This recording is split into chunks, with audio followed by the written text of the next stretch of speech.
Facial expressions, why are they so important? Well, first of all, emotions, feelings come in the brain with us, the amygdala in the lower part of our brain. But to be able to learn, we have to use our upper brain, which is called the neocortex.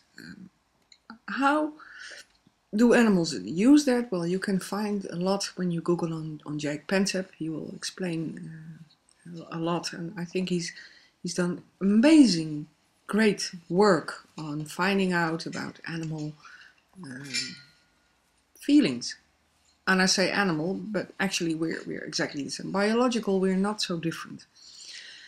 We also have facial expressions, but when you want to get to know a horse, I think it's very important for you to read the horse, to be able to look at his facial expressions, so you can more or less find out what's he looking at, what's he thinking. Why does he use binocular view? Why does he use the view with one eye? And no, don't overanalyze things. People have the tendency to do that too, but just look. When you want a horse to look, he was looking behind. You want a horse to learn something, he has to be able to find his cognitions. He has to learn. Standing tied up might not be your favorite, it's not mine either, but it's part of living together with people. And this horse, for instance, is very sensitive on his skin and body, and he's not fond of getting brushed. But I know I have to get him used to that because it's part of living together with humans. Of course, you can say, well, you should put him in a field and put him out there with mares and don't touch him anymore. Okay, well, that might be your ideology. Now I'm asking him, and he's so polite. You can see him think about it. I'm asking him to step over. And I have to laugh because I like it more when horses don't respond the way I want, because that makes me think. I do not believe in pressure and release stuff and punishment and reward stuff, but I do believe in cooperation. And he's not doing exactly what I want because I don't want to, now I'm messing up the camera.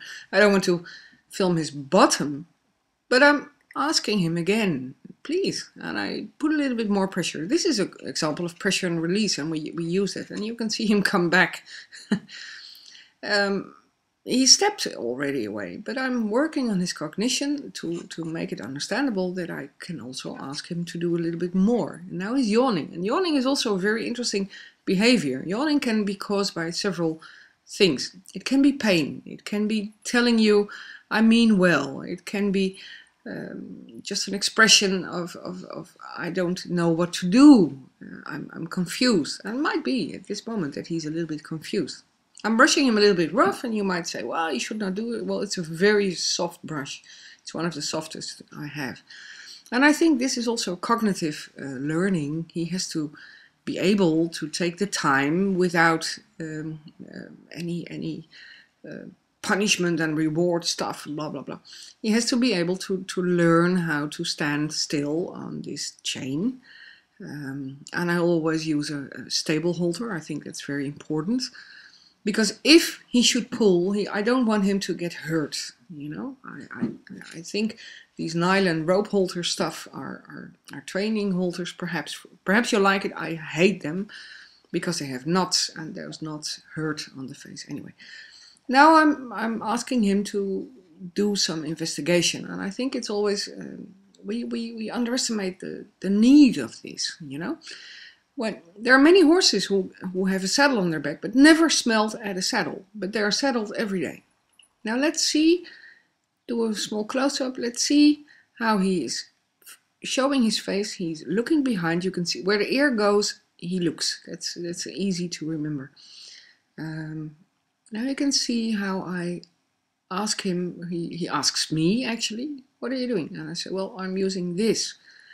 And look at how he is smelling this thing, how is he observing this thing. And after all, it's his body. I mean, I'm touching him, and he's chained, he's tied.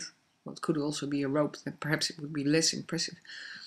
And I want to cooperate with him because I am I put him in a position that he cannot explore really, but it doesn't make me, look at how he's digesting. It doesn't make me his boss or whatever. I want to cooperate. I want to be a reliable partner, and a reliable partner is a partner who tells the horse what he or she is doing. In their own nature, when I go to the wild horses, I see a lot of cooperation and a lot of things that are not really so expressive like this. I mean, you can see him smell, but a lot of behavior that is, we take it for granted because we're used to it. We're used to that they don't fight, that they don't do this, don't do that. But this is learning, and learning is being able to step in the world of the other one. In my case, step in the world of the horse and make things, how do I say it, make small things possible. Use his senses, let him use his senses, listen to him. An autist, for instance, listen to words. Autistic people do not read facial expressions, they only listen to words. They don't see if somebody's joking or making fun of something. No, they only hear the words. Our task, our job with horses, and actually all animals, is to step into the world of the horse and be able to explore the horse's mind. If you can explore the horse's mind, you will understand better. And I think one of the failures of many people, and don't say, oh, what I do, is the lack of observing, really observing. What's he doing? What's he asking? Is he asking something? No, we start to, funny, he's doing this and he's doing that. He's not only funny, he's a real animal. He really has feelings and emotions, and who wants to learn.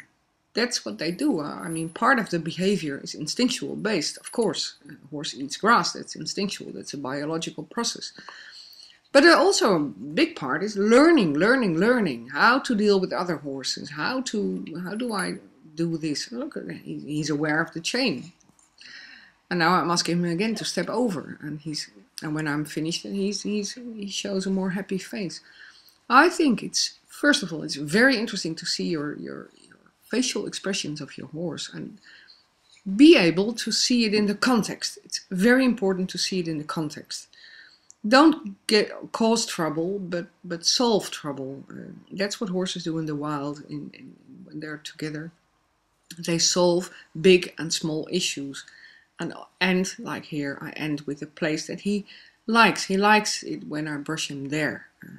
You might say it's a little bit odd. Well, I don't care what you think. He likes it. This lesson, this expression, this observing your horse is also very important when you're taking tack. Like I said before, many horses get saddled but never smelled the saddle, never saw it close. I think it's rude. If you think about it, you put something on a horse and he doesn't even know what it is. He doesn't know how it smells. He doesn't know how it looks. Just gets it on his back. So I do it also with tools, and everything I use I want to present him. Now we had an issue a few weeks ago because he was injured, and the vet came and he had to put an injection. Well, this guy says no, and the bad thing is that you only have some time. You don't have a lot of time to practice. But this is something you can practice. You can practice this with a saddle, with a blanket, with whatever. And perhaps you notice he's haltered, but he's not chained. So now he's more or less walking free. And the thing is very dirty because it wasn't some time ago before I used it. So I'm moving with it, and don't bring him into trouble. But look at his facial expression. He gets a little bit insecure, but he's also curious. And curiosity is the most healthy emotion. That curiosity is the best emotion to have. People many times focus on being boss and being leader and stuff. No, work on emotion, curiosity, investigate. That's what horses like. And you can see him licking. It might be that he was a little bit upset, but you can also see, hey, I don't like this. And I have to admit that Gert was not cooperating. So I'm a little bit rough, but it's all part of the cognition. So he can learn to deal with it. He can learn to accept it. And I can learn how to handle him. After all, I want him to be my best partner. And he is.